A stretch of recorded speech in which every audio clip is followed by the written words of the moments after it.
That's Yeah. better.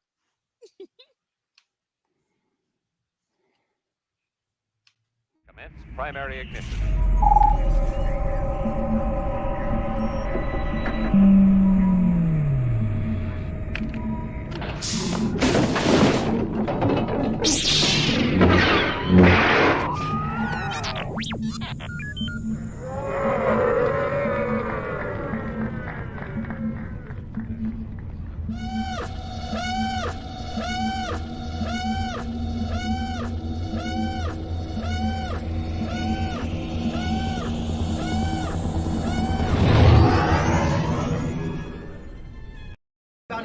What's up, guys? I'm Emily Swallow. If you're looking at this, you're watching the Virtual Cantina Network. This is the way. Thank you, Emily.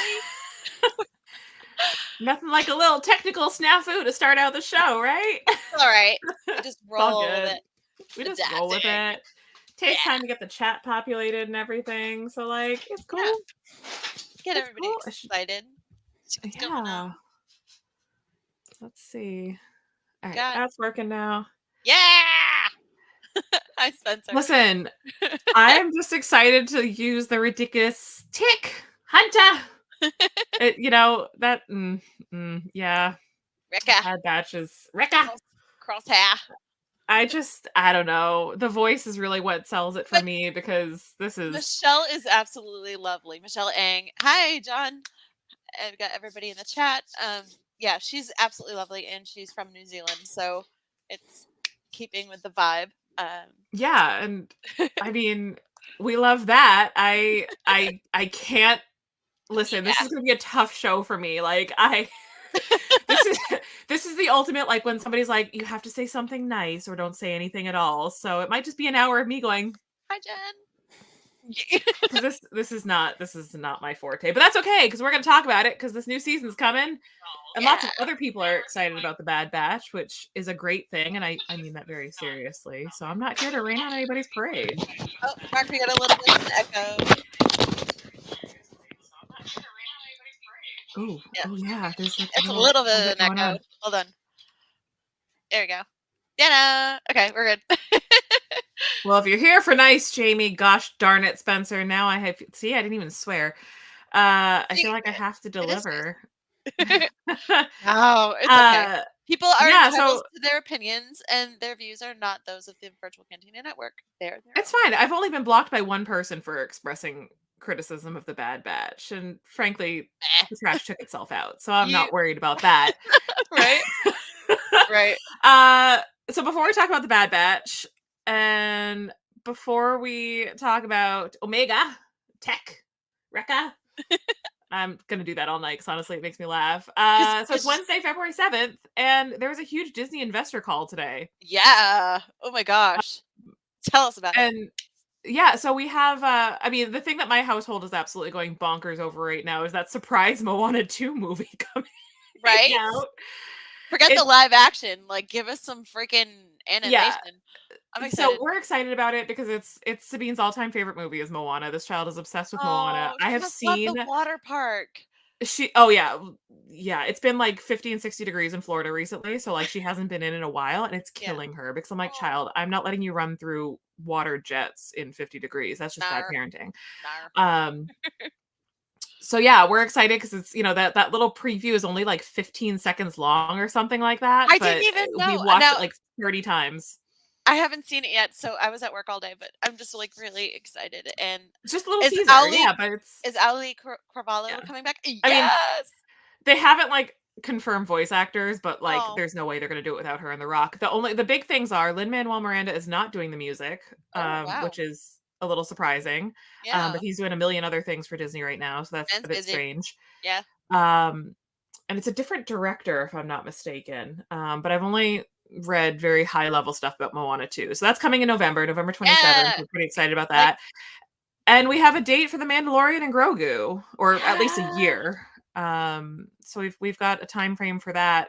There should be start filming, or I guess start the basics this summer. 2026 is what I'm hearing. Sounds about right. Oh, it's gonna be fun.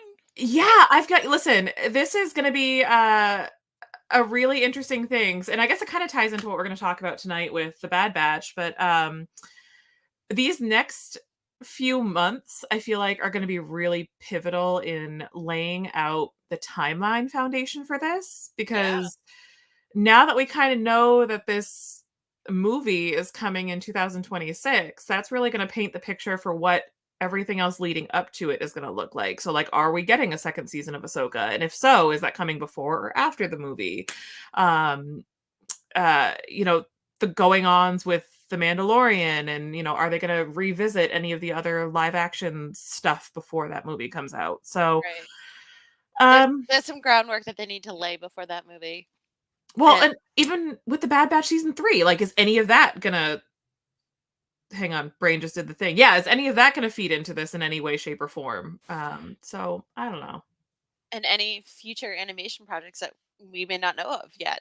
Like I'm really I always get excited about the animation stuff because it's it's my first love of Mm. Star Wars and growing up watching the Ewoks cartoons and things like so um My God, they're so bad, but they're so good. I know, but 3-year-old me didn't care. It's like, ooh, No, and honestly, like 36-year-old me doesn't care either. They're charming. They're right? not great, but they're charming. Yeah. It's like all 80s cartoons. It's just Right.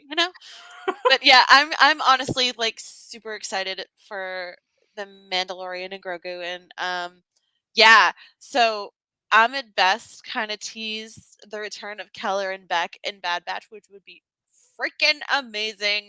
Like he was such a badass in The Mandalorian season 3 and I was really excited for him and I want to see more of him um in Star Wars.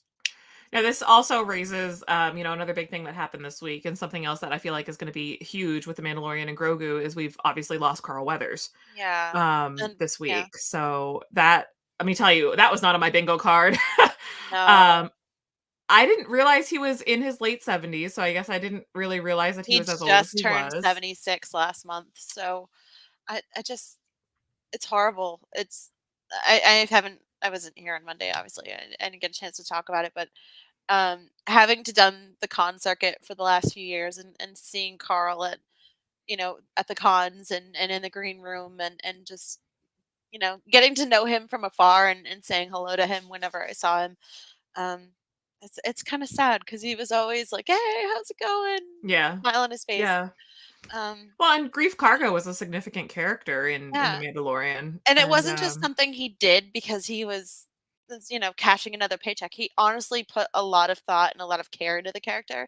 And the episodes he directed of The Mandalorian were some yeah. of the most fun episodes ever. Like the rescue caper with um Mando and Grief and she who must not be named. Yeah, it was a really fun episode, and it broke my heart to just know that he had a lot of hopes to do like a Grave Karga centric episode and kind of learn a little bit more about him, and he hoped to direct that, and he just passed before that happened, unfortunately. Yeah, it's definitely that's definitely a tough loss. And I mean, he's had some like really iconic moments in The Mandalorian, and what I would Yeah, hope to see is like you know, it's a magic hand thingy. yeah, yeah, exactly. So cute. You know, and I would hate to see that character lose their story because Carl is obviously no longer with us. I don't think I'm for a recast, honestly. Like, I think he's too iconic in that role. I don't think I could ever imagine Nope. anybody but Carl Weathers doing that. They But I would gave the love to man see a like statue right, and a right, bust. They gave him a right. bust. So it needs to be like a whole statue next to IG-11. So I would love to see like Marvel pick up, maybe do like a mini series or something like oh that about yeah, like Grief Karga and you know his shenanigans, his exploits or something. But like how give he gets to be him the head of round the out that Bounty Hunters Guild and yeah, yeah, round out that story a little bit, or like give him even like a like you know a book, and like because is Bounty Hunters even still running? Is Marvel's Bounty Hunter still running, or is it's that out? just ended. It just Yeah, ended. I was to say because like even if they could have worked in like a story for that, just to give him his final like nod, his final send off, and like to really right. give Grief Karga that story. So I don't know. I would love to see Carl kind of immortalized because he's not with us like to perform a role, but like to see him immortalized in like another type of visual media, something like a comic book, or even like a book.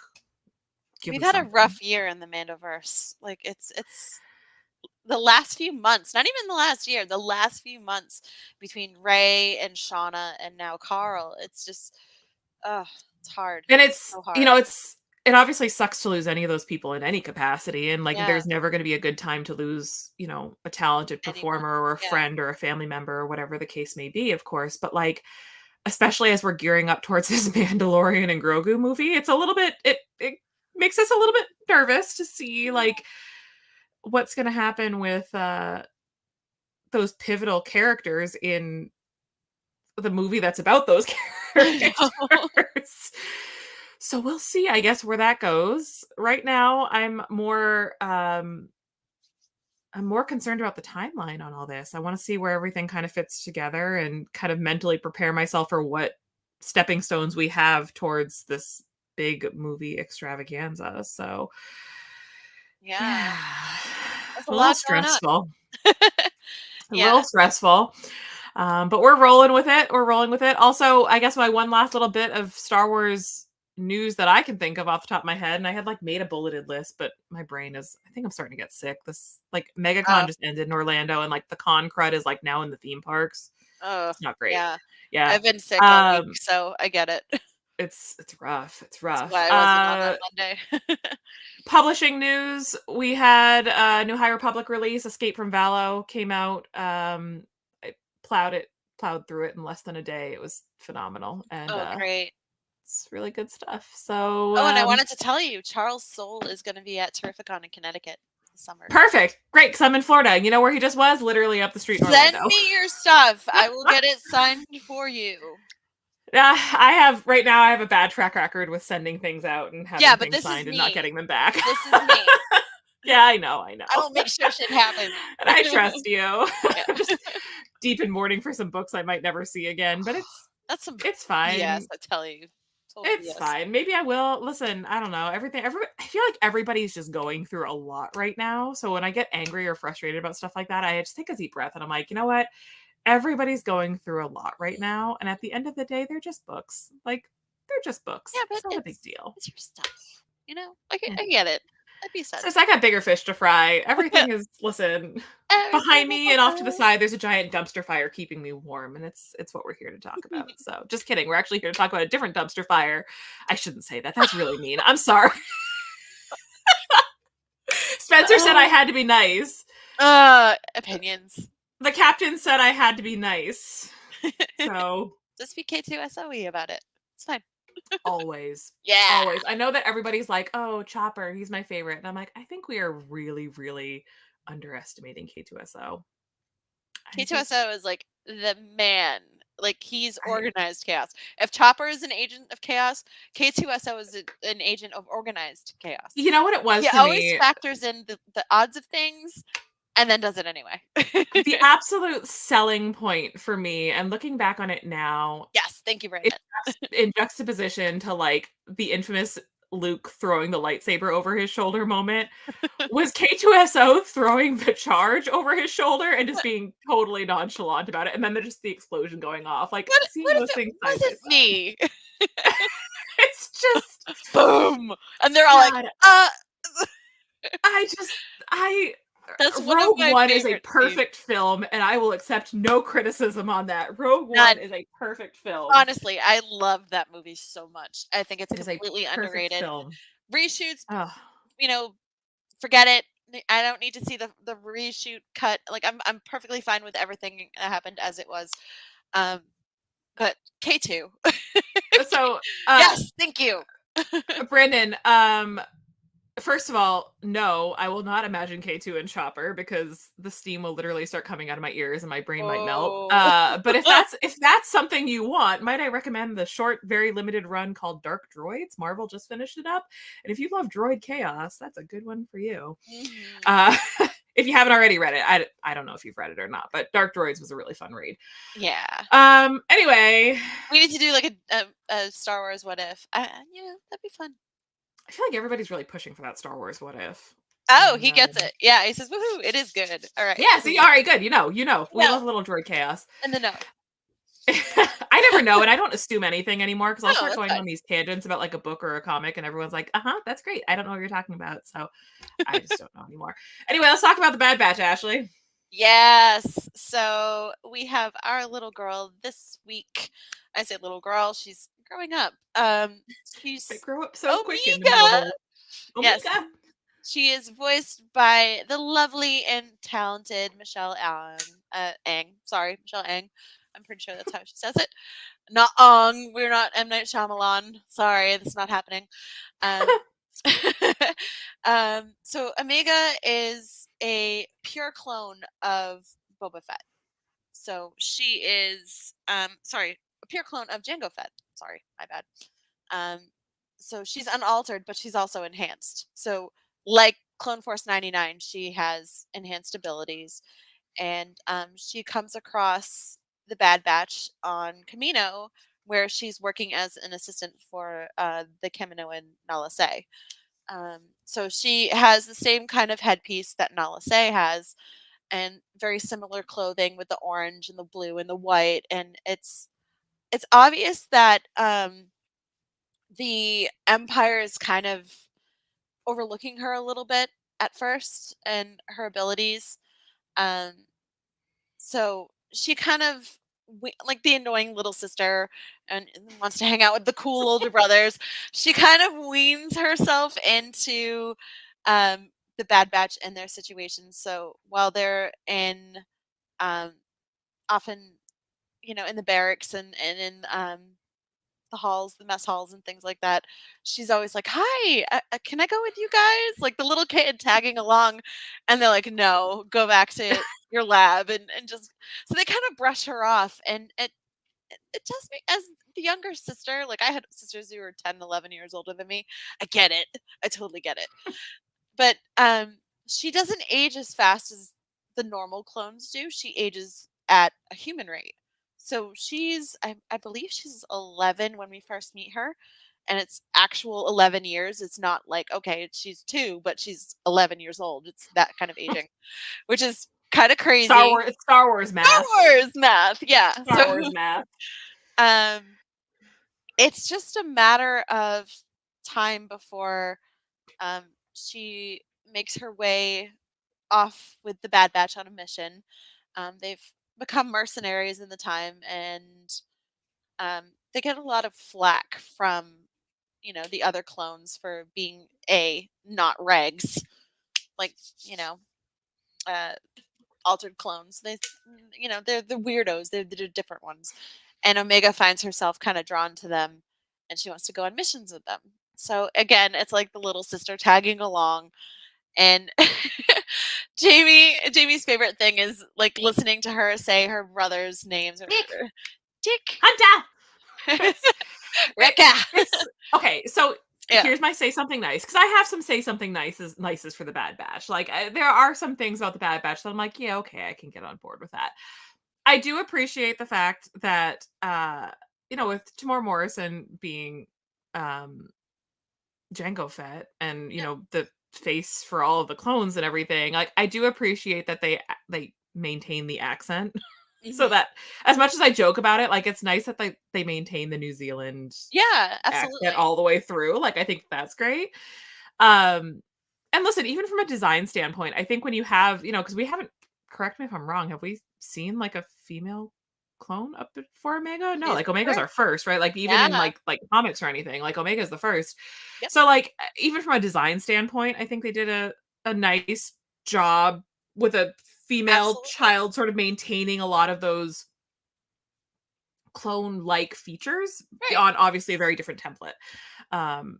So design, they give her own femininity, but they also maintain as much as she looks and sounds like her brothers. So. Right.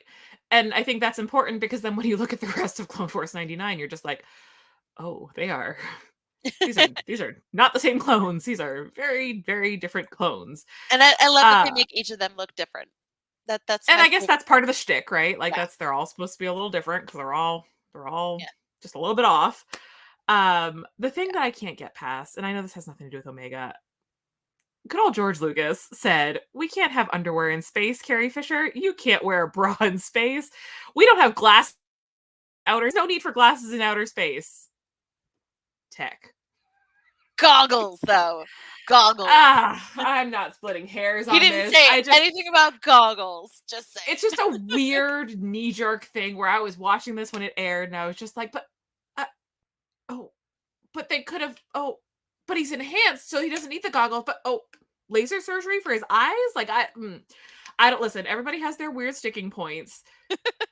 Tech's goggles really sent me over the edge. I could not explain any more about it. I was just like, I hate it here. Tech reminds me of, like, at least, like, visually, reminds me of Shane Black in Predator. So Shane Black's character, he directed Iron Man 2, and no, Iron Man 3, I'm sorry, and Kiss Kiss Bang Bang, 2 really excellent movies. He's also had his fair of ones, but he looks a lot like Shane Black's character in Predator. So if you know what I'm talking about, you know what I'm talking about. Right over my head. I'll Google it. Google it, you're fine.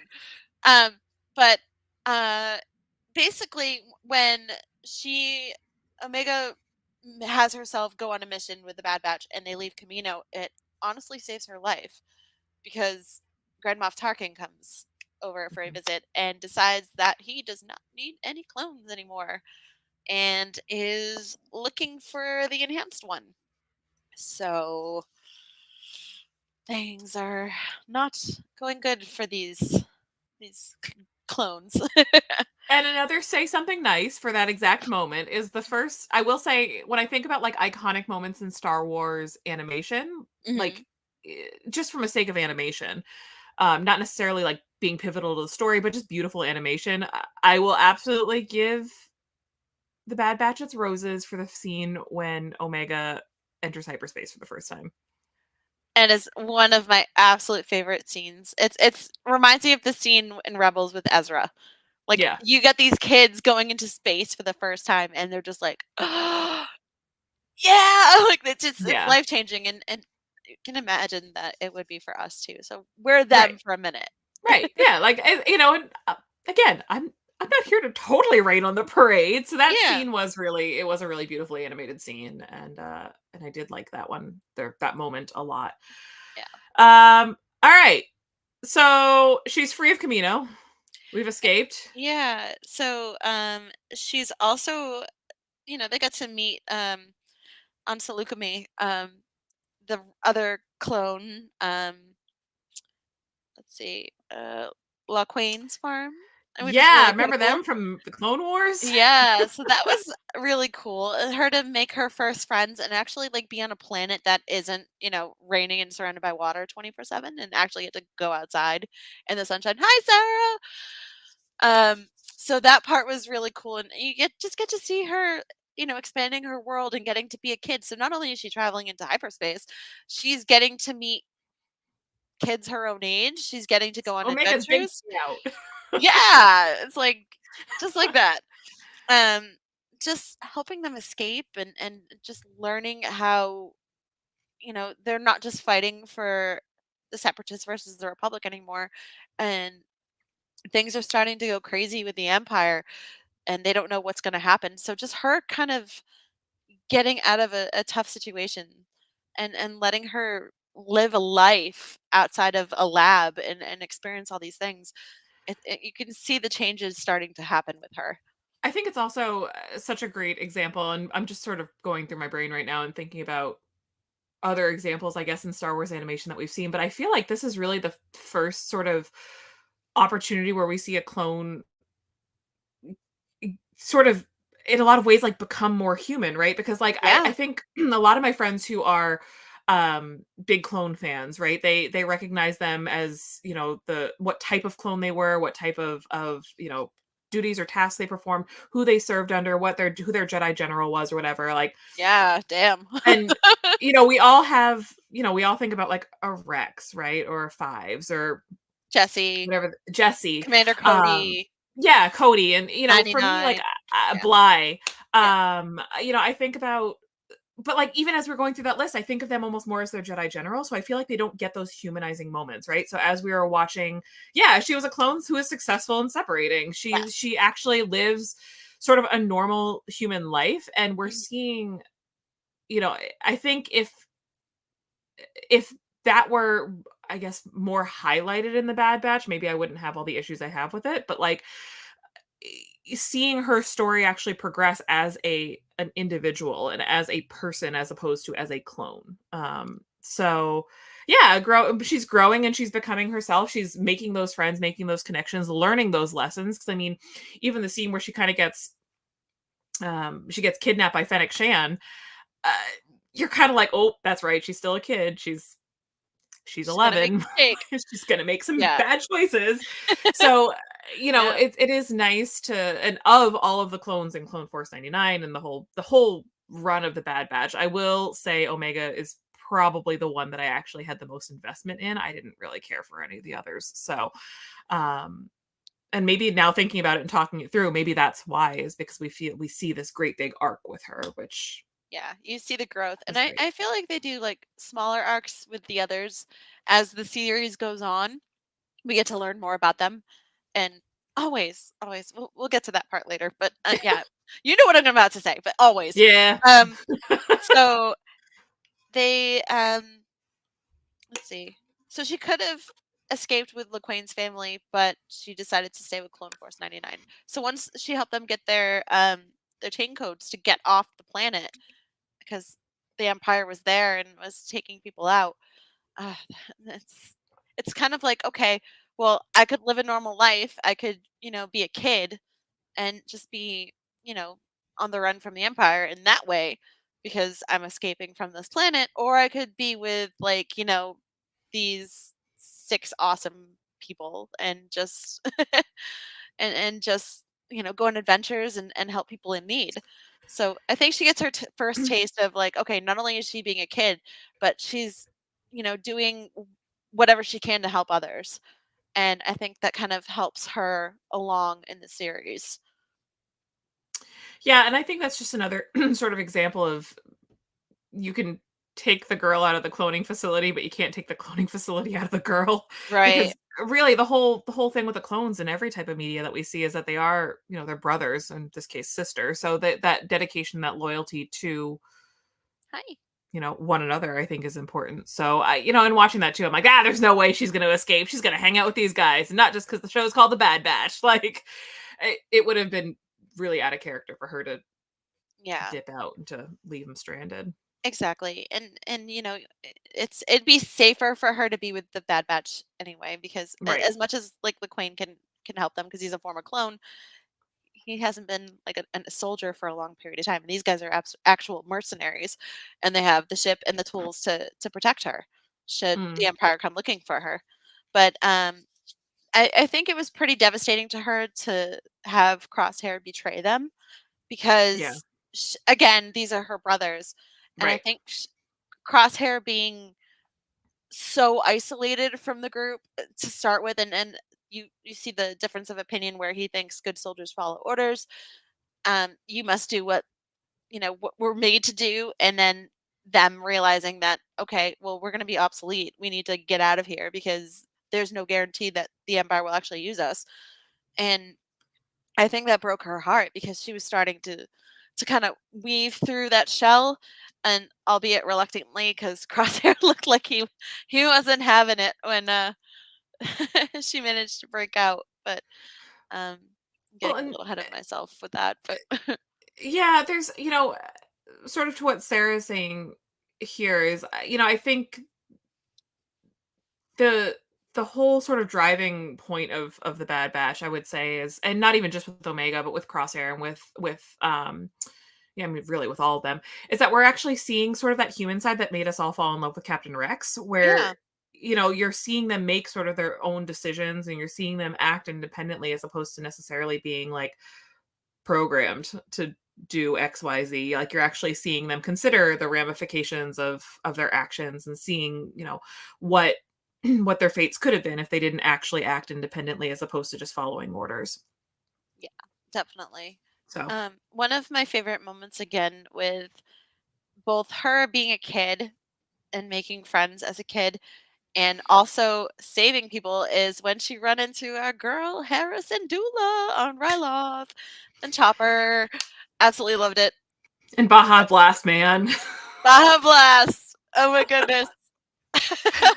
I felt a lot of feelings. I gotta tell you, I felt a lot of feelings when they were doing all those teaser posters because, like, I was really slow to watch The Bad Batch. Like, with other Star Wars shows, I was like, okay, it's airing at like 9 o'clock at night. I am ready at like 8:55 with my snacks and my drink, and I'm ready to go. The Bad Batch, I was like, all right, how many episodes have I missed now? Yeah, I gotta sit down and watch like 4 episodes to catch up. So I was seeing all these character posters came out, and listen, I'm really proud of myself because I haven't talked about the shit show that was Kanan in the first 30 seconds of the first episode. When I saw the Hera poster, I felt like my heart was like, oh, this better be good because I am not ready to like see it not be good. So this better be good. And that was probably my favorite bit of the Bad Batch. I liked having the backstory with the Syndulas, and I liked seeing, her parents. Meeting and Eleni for the first meeting time. Eleni and Yeah. Cham mom. before the shit hit the fan. And Yeah. Well, the shit was starting to hit the fan. the at shit was this starting to point. hit the fan. Yeah. And Baja Blast Man. Baja Blast Man. That armor was. Listen, Honestly, I love Hauser. I really do. And he's probably like, my other favorite as far as like, and we got Rex, we get the Bad Batch clones. But yeah, Hauser's change of heart was really cool to see. I like that he realized that, the Syndulas weren't, they were just trying to fight for their right to Right. live. And Hera being able to talk to Omega and get her to come free her family, like that was so Yeah. cool. And you get to Yeah. see her dreams as a pilot. Yeah. And Omega being supportive of her, and yeah, exactly. Hera's mom, and learning about Eleni, and I forget the other person's name that Hera runs into with her. Like the uncle, like her dad's friend. Oh, I can't think of it. I'm he's sorry. he's in a short story. Yeah, my brain is Yeah. kind of mush at this point too. But yeah, I mean, Yeah. getting all of that like Ryloth sort of backstory was Yeah. nice because like when we saw Ryloth last in animation, it was in the Clone Wars. The No, arc with Rebels. Mace. Oh, but I mean, in this time period, I guess Oh, okay. sort of. Yeah. Okay, let me rephrase that. I was thinking about Cham. The last Okay. time we really saw Yeah. like Cham in the timeline going back was the Ryloth arc in the Clone Wars. Yeah. Which at that point was really awkward because we didn't know Rebels was coming. So we didn't really have a Hera, even though like on paper we should have had Hera in that arc. And we should have had Eleni in that arc, but we didn't because then Rebels came like afterwards. So I feel like the Bad Batch was kind of giving us like that middle ground between like the what filler happened part. in the Clone Wars, Yep. right, versus what happened in Rebels. So like revisiting Ryloth was nice. But yeah, and I think that was also a great example of sort of to what Brandon is saying, the relatability, I guess, of those moments of seeing those I mean, they were young girls being young girls in dire circumstances. Yeah. So But also like the fact that she's like so willing to help her friend. Like it's more than just she kind of gives a that little bit. loyalty. Yeah, the loyalty and the humanity to Bad Batch and Clone Force 99 because they're so used to like bouncing from planet to planet doing things for hire. This is the first mission where they went on and they weren't getting paid. They were actually one of the first missions that they went on that they weren't getting paid for by Sid. To do Pro something. bono mercenaries. Pro bono mercenaries, yeah. But Omega begged them to go and help Hera and save her parents and save her friends because they were being unjustly framed and held by Baja Blast. Baja Blast Man. You can't trust a Baja Blast Man. Listen, the fact that I actually had to think about like what his name was, and that's why the words Baja Blast came out of my mouth so fast because that's literally all I've called him since I saw that episode. Wow. That Yeah. armor, I was just like, I should literally cool, Taco Bell's up though. the street. It's I really can get myself cool. Baja Blast. That's probably why I like it so much. I like teal. I like blue. Any shade of blue, I'm good. Yeah, it's That's why I like definitely Rex so much because it's identifiable. the 90s called and they want their clone armor back. Yeah. Yeah. Wow, my brain is just going through like, listen, full disclosure, I had every intention of rewatching parts of The Bad Batch before this Yeah. show tonight, and my brain was just like, "You know what, sis? I think we're done for right now. I think we're done." So, it's been a minute since I've Yeah. rewatched all The Bad Batch, which is a terrible thing to say in a live show, but here we go. Oh, yeah. So, jumping ahead to I think season 2 we're jumping ahead. a little bit. Lonnie says Omega made a young friend on Pabu 2 in season 2. It was so nice to see her actually being a kid and playing. Pabu was a really cool place. Like beachy, she gets to be a little bit of a kid and experience things, and it kind of gave them, a place that they could have stayed before obviously shiz hits the fan. Always hitting the fan at this time. Nobody can ever live in peace in this empire. What the Not in crap? Star Wars. Not in Star Um, Wars. but yeah, and we Excuse me. also see the fact that Omega in season 2 is starting to um kind of individually connect with each of her brothers. So obviously she's really upset that Crosshair wouldn't come with them when Camino was destroyed, and he just opted to stay there and wait for the Empire. Now, knowing what we know from Rebels, we know the Empire doesn't always chase anybody down, at least not right away. We know from Hot Callus and his troubles and how quickly they came to get him on Geonosis. Can't just let a hot guy be a hot guy in the Nope, galaxy, can ya? nope. Gotta leave him on planets that are destroyed or frozen or yeah, you're in But then chaos. he Too meets bad. his purple Catman husband, so it's all right. All good. Anyway, He learns. wrong show. Anyway, so we just kind of see her kind of living with that regret because she still believes there's good in Crosshair. She knows her brothers, and her enhanced ability on top of the fact that she's a part of these guys is kind of leading her to believe that he didn't want to stay there. Like he would have gone, but he's just kind of torn between duty and family, and not doing your duty will get you killed, as he's seen.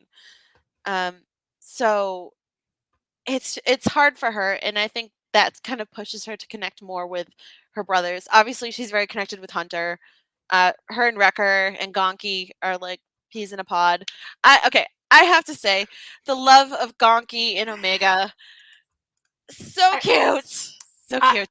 I don't know what happened in the Star Wars universe where the Gonk droids have become like beloved characters, but whatever it is, I want more of them. Like, Yes. if Taika Waititi would just direct a damn movie about droids, I just really want a And Gonk droid to be like the protagonist. Gonk, Just Gonk. 3 hours of a Gonk droid just absolutely going unhinged in a Taika Waititi movie is literally all I want. I don't want anything else, Star Wars. I'm a simple woman. Yeah, you're a simple woman Just making your way through the galaxy. with a Gonk droid. The Gondroid that you can power lift. Oh, With a New Zealand accent. Thanks, yeah. Taika. That's all I want. That's all I want. Or maybe it'll be the first Gonk droid that can say more than Gonk or scream no, like in the OT. When they So, get their feet burned. so Sabine loves the Gonk droids. Oh, Whenever we see them in Galaxy's Edge, she always says, like, she always waves to them and says, "Hi, hi, bye, bye." But when we were home, I was unpacking some boxes. This child put a literal box over her head and was just walking around upstairs saying "Gonk, Gonk, Gonk." no I'm like, what are you way. doing? Yeah, I have video of it. It literally, I was like, it took me a hot minute to realize that she was a Gonk droid. That's And hilarious. I had to sit down and just I was one of the proudest moments in my parenting life that my child had dressed up like a Gonk droid. So now I'm gonna go out and get her like those like hoses, those like metallic hoses to go over her legs. The dryer like, hoses? the hard dryer hose Yes, from like yes. a Lowe's, and she's gonna be a Gonk droid. Listen, That's it'd be amazing. great. She's Anyway, already yeah, like we a love a Gonk droid. droid. She's already a droid pick queen pin, so we're She good. is, yeah, that's a whole other show. But anyway, back to Gonki and Omega. Sorry, Yeah, just so derail the show at every breach. it's okay. So Omega not only like kind of having her own little loft in the ship and That is pretty cute. getting and getting Wrecker's Lula plush, the little like Tuca doll, which if you don't have that doll, what are you doing? They're everywhere. Um, but it's so cute because it kind of like gives her a chance, and you see her being a child, and it's like not only is she like carving out a space for these guys in these guys' area like unwillingly, they're just like, oh, okay, our little sister is just like making herself a fort in our clubhouse, the corner. But also like her and Must be Gonki, cool like guy shit. yeah, and she's just like yeah. See, Sarah says her boys are 18 and 20 and they still shout gonk. How can you not? Like you can't know Star Wars and not be like a gonk droid every now and then. Can't. It's hard. Let's see. I'm just scrolling through. Sorry, I'm just going through things. But I think like probably one of my favorite Omega moments in Bad Batch. Yeah. One of my Star favorite Wars moments. math. Yeah, that's a little sister that's older than us. To be fair. They it is her episode with Tech. Um she's mad at Tech because Tech seems kind of cold and uncaring when they lose Crosshair, and she's upset with him because she's like, you don't care about anybody, you don't care about any of us, you're just so cold.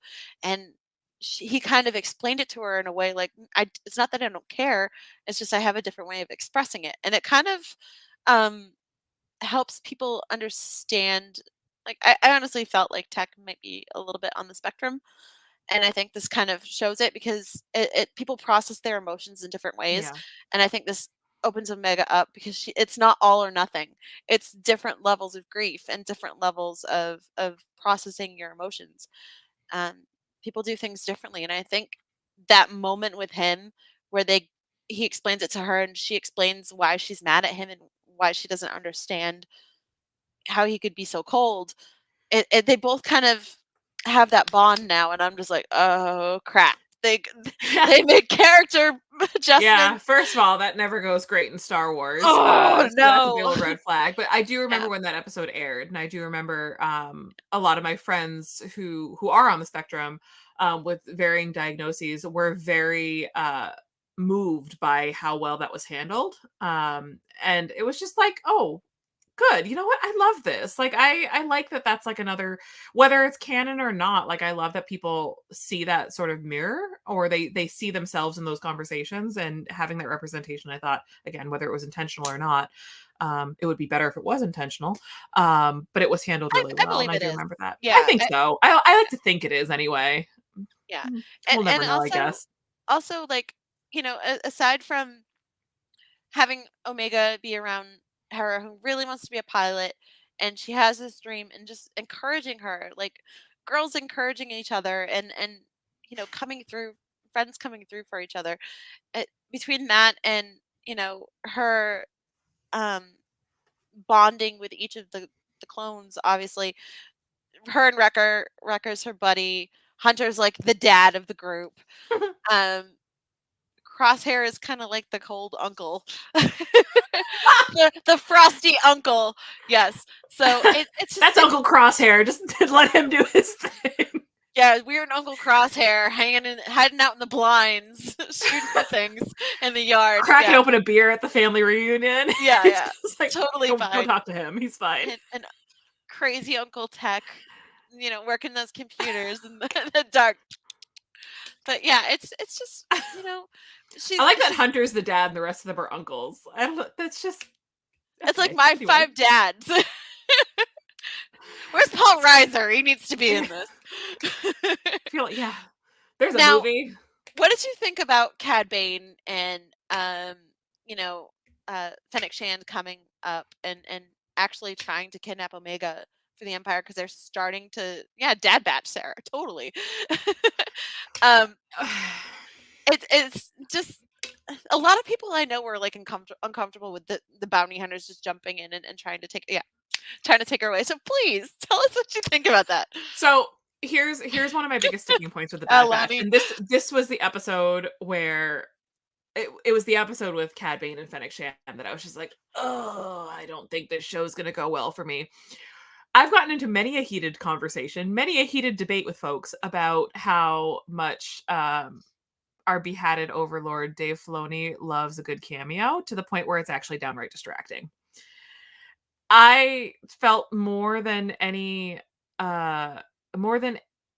show Am I going to say that? Yeah, I think I am going to say that. More than any show in the Disney era Star Wars, that this was like the great big cameo tour where it was like, all right, we have Kanan, and by throwing Kanan into the Bad Batch, we've completely retconned his story. But we want him and Deepa so that we can say that they were in the Bad Batch. And then by the time we skip ahead, I think the Luquanes were from the Clone Wars. Yeah. So, seeing them and everyone's like, look, they're from the Clone Wars. And I'm like, okay, I guess. Like, that one didn't bother me as much because it didn't really change their story and it kind of worked. So I was like, I'll give that one a pass. And then by the time we skipped ahead, because I think next in order wasn't it? Was it Cad Bane and Fennec Shand, or was Hera first? I think it was Cad Bane first, wasn't it?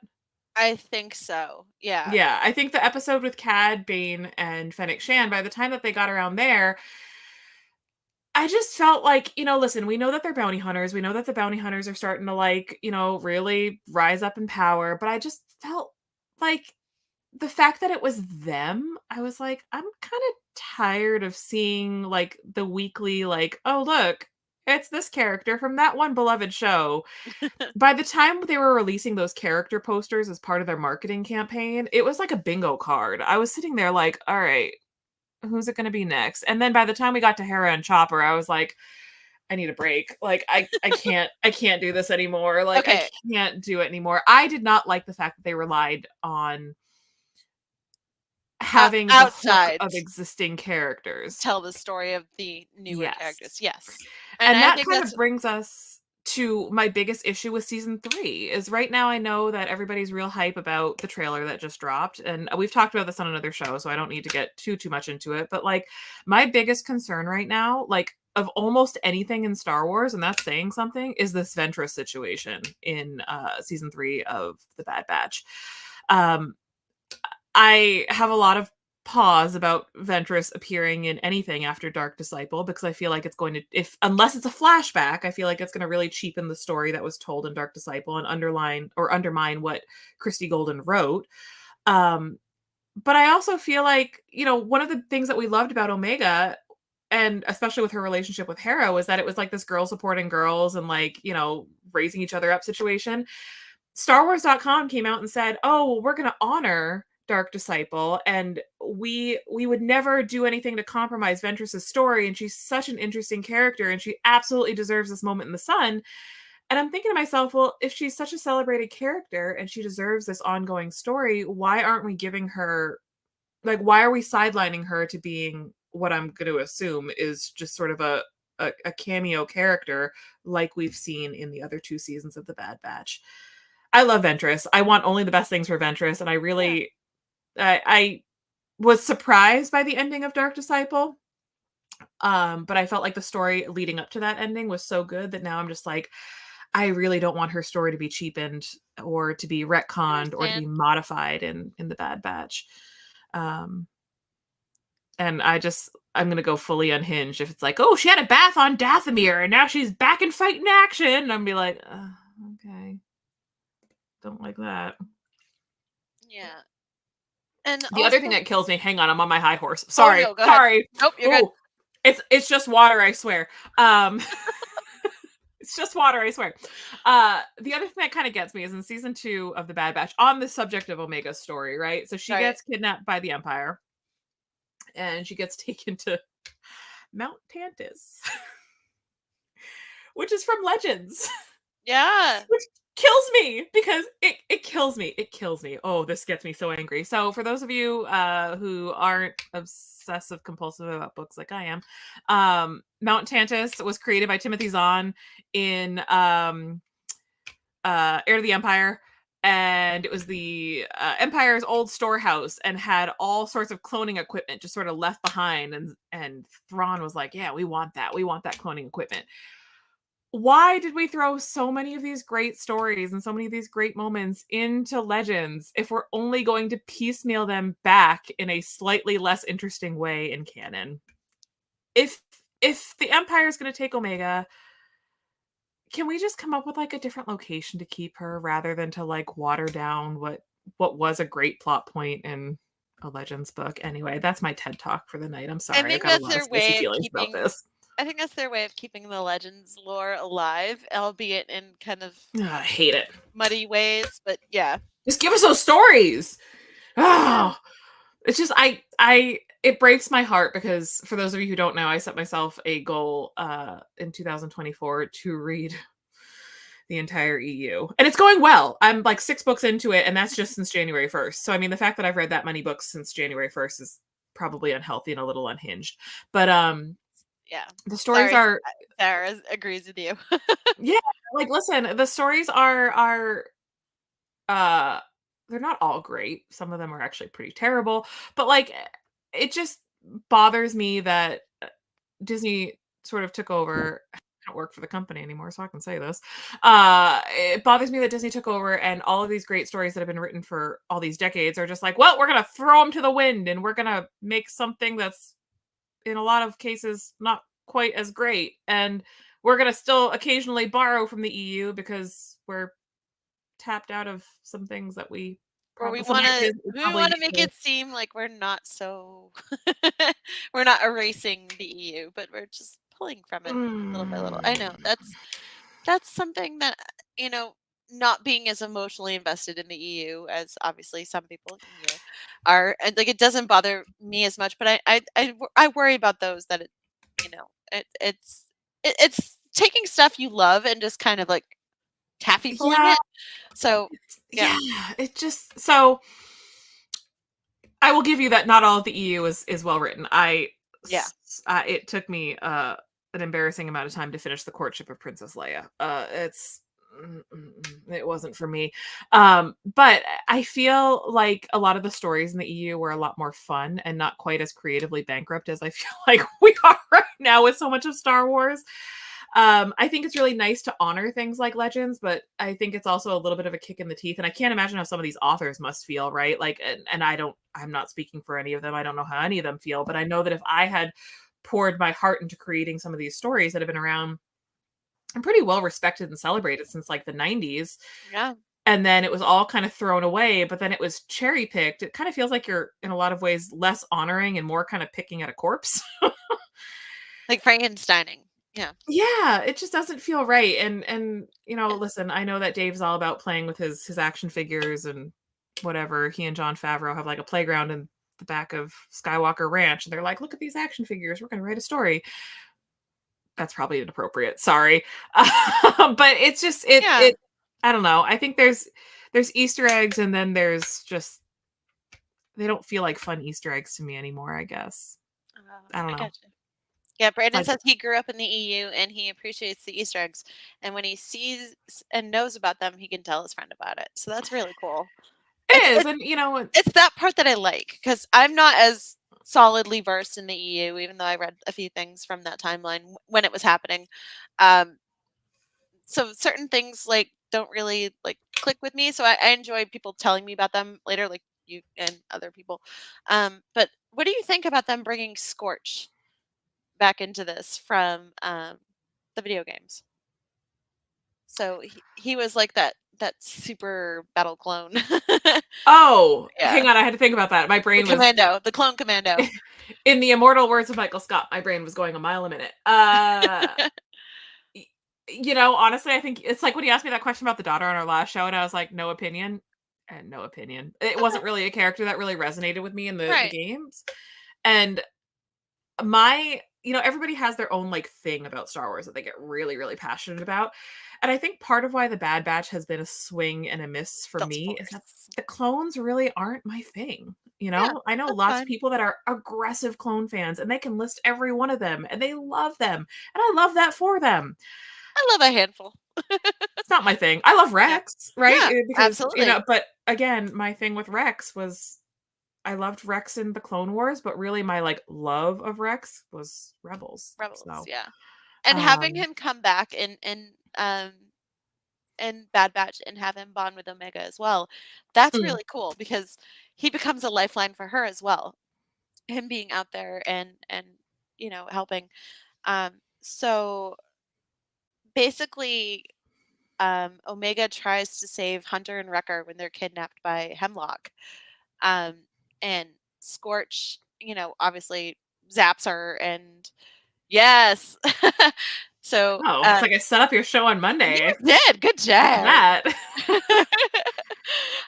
So to have um Omega be captured by the Empire, courtesy of Scorch and Hemlock, double crossing him, um, that was like the saddest thing because they already lost Tech, and Tech already sacrificed himself to save everybody. And so, as you can tell, when you get character growth, most of the time it ends up okay.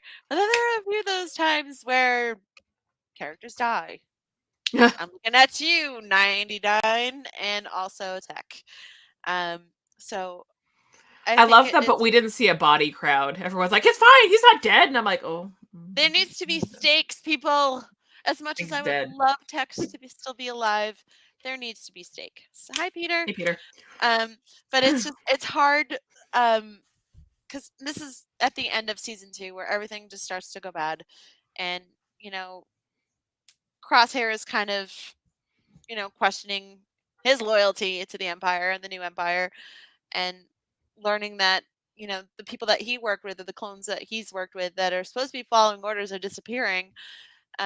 So it's kind of like making him question himself as well. And I wonder, being what we've seen in the trailer, you have Omega being captured by the cloning facility, and you also have her see Crosshair walking by her, also captured in the hallway. So, what are you thinking for a team up with those two?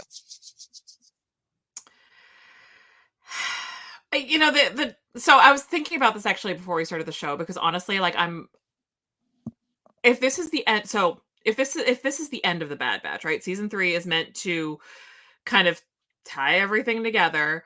There has to be. So do I think that? God, like, I don't even know. My brain is, like, again, running a mile a minute. I don't know that I want Crosshair to die, and that's probably an unpopular opinion. I think what we're I going to don't see either. is, sort of like you've been saying all along, right? Like, Omega has this ability to kind of form these connections with people, especially with her brothers, right? So I feel like she's going to end up being like, Crosshair's already in this vulnerable position, right? Where he's realizing that things aren't going well. And I think the only person that's going to kind of save him is going to be Omega. And I team up kind of feels like that's going to be what happens. It did make me Hang feel on. sad Sorry. that I missed the comment that came back. So I was trying to. Oh, okay. Yeah, it just made me feel sad when he like walks by her in the hallway and he can't even look at her. Like he's just so sad. Like it just makes me feel like he's regretting everything. And obviously he knows he had that bond with his little sister. And I think I'm conflicted because I feel like a sacrifice is set up, like it's in the works to save her and to save the rest of the Bad Batch. But honestly, I don't think it's necessary. Um, I think Well, so I guess the big question around that out is, where do you think they're all going to end up? Because if is this going to play into anything else coming down the line with yeah, Star we don't Wars? Like, know. we don't know, right? So with all of this content coming, and, like, especially having seen characters like Fennec and having seen characters like Cad Bane, and knowing sort of where we tend to hang out the most in the timeline with these Disney Plus shows and this content that's coming out, like, do we think that this is like this is the end all be all for the Bad Batch and they really are tying it up, which is kind of what they're saying? Or are we saying that no, it's the end of the animated Bad Batch, but now as we're pulling all these strings together and tying together everything else, that maybe they show up somewhere else? I don't know. I agree with I don't know. Brandon. End of season 2, Crosshair has some of the biggest character growth of any character. I loved his adventure with Commander Cody and the lessons that Cody has learned since Order 66, like the fact that he, betrayed the Jedi and obviously killed some. Um, and now he's being seen as expendable by the very people that he promised to serve. Like that kind of, like, everybody knows Commander Cody, he's like a legend in the Clone Wars. So for him to not follow orders, I think that's incredibly, that shook Crosshair to his core. Like, on top of his bond with Omega, um the fact that so many clones that he's worked with have died or disappeared under mysterious circumstances. Like it's a slow awakening for him, and I Mhm. think like it's the icing on the cake is going to be whatever happens in that cloning facility with him and Omega. Right, and, I think, yeah, this, war is rarely black and white, right? So I think, a any sort of sign or symbol that he might be sort of starting to question a lot of things. I mean, does he get it's the Empire, right? Is he gonna get brainwashed? Is he gonna get tortured? Is he gonna do something to kind of prevent that from happening to Omega? Like, I don't know. These training facilities are meant to crank out. I mean, they're all supposed to be the same. They're all supposed to be clones. Like, they're not supposed to have these thoughts. So, how long is it gonna be before the Empire is like, just kidding, we're sending you back. We're gonna brainwash y'all. I'm not qualified to answer that question. I don't know. Hmm. Yeah, I feel like we don't know with Cody because he just randomly showed up in season 2. Like we don't know. Like Ugh, I thought he was another kid. destroyed long ago. So yeah. Mm. Peter says Batista as Wrecker. I can kind of see that, kind of. I think Batista might be a little old, but we'll see. Again, it's one of those things where it's like, I, do do we need it? I don't know. Like, again, I know that everybody gets excited over this stuff. Fan casting is always fun. It's fun to Yeah, dream. yeah. Listen, y'all do you. Just it's. I feel so badly because honestly, like, so many of my friends are really, really hyped for season 3, and I love that for y'all. Like, I am so excited for you guys. I just know that for me, it's a hard sell, and Yeah. I feel like the moral obligation to watch everything through so that I can see all the stories come together and have that moment. But I'm just like, this is not for me. Yeah. I mean, like I said, everybody has their own piece of Star Wars that they enjoy more than others. And it's also And coming that's out fine. so fast, like so I soon. know. Like they know. They know the audience. So I love this little snippet from Jennifer Corbett, who is the Bad Batch head writer. She said the interesting challenge was how do you challenge a super soldier, and what can you throw at them that's something that they're not equipped to deal with? That is how the idea of Omega came to be. Soldiers can figure things out, but what they've never had to deal with as a young kid, and that completely changes how they relate to one another and changes their perspective on the galaxy. You drop them into a separatist battlefront, and they're going to be fine no matter what. But having to be guardians and be responsible for the upbringing and rearing of a child is something totally different. Not to mention a child that is empathetic to each of them and kind of has like special abilities unto herself. Um, so it just kind of, it kind of, I think that's the whole premise of Omega. Omega is to just kind of, um, I don't think we've had to deal with clones other than Ahsoka, clones and little kids. So this is a completely new-ish territory Mhm. for Star Wars, and um, honestly, I'm worried for her in season 3.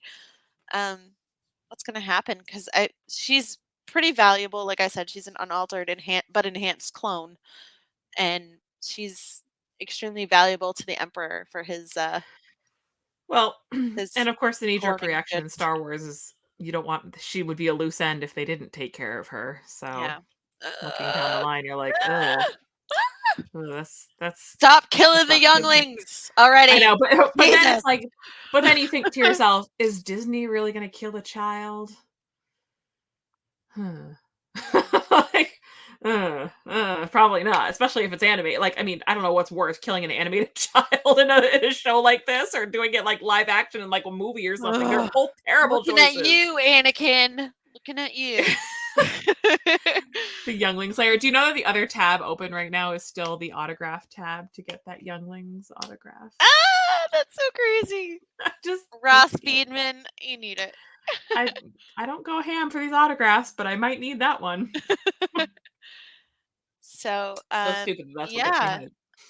I'm just really kind of nervous for season 3. I hope it shows more character growth and less like shoehorning as in season 1 where she was just like tagging along on the other adventures. Like I hope she's more of an integral part of the team and more than just a kind of a damsel in distress as it seems like it's going to be. Um That's another thing that bothers me. I don't want them to have to like we have to give up everything to go save Omega. Like I get it, you have to save a child, but I want the child to also be able to save herself because she's capable. I feel like that's gonna be. I feel like there'll be some of that. I really do. I, I don't really have much more to back it up, but I feel like with a character like this, they're gonna give her her moment to kind of save her, not necessarily like save herself, but like have a big hand or a big moment in freeing herself, and who knows, maybe even Fingers Crosshair. crossed. Yeah. Thanks. Omega, Tick, Omega. Hunter, Rekka. I could It's not different. find my Bad Batch shirt, but I was sad that it didn't have Omega on it. So, to Hot Toys, I have most of the Bad Batch. I miss Crosshair when he was up for pre-order. He's waitlisted now, but I need an Omega. I know they don't like to Omega. do. Well, they did.